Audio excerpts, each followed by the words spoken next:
বিশ্বনবী সাল্লাল্লাহু আলাইহি সাল্লাম পৃথিবীর ইতিহাসে সেরা মানব, এটা কি শুধু আমরা বলেছি?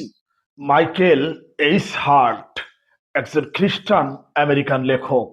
তিনি একটা বই লিখেছেন, 100 influential person history of the world.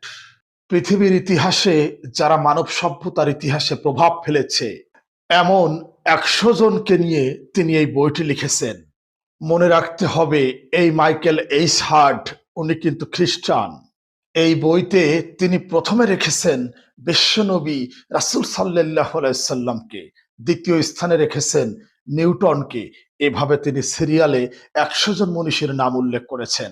সর্বপ্রথম তিনি রেখেছেন বিশ্বনবী রাসূল সাল্লাল্লাহু আলাইহি সাল্লামকে।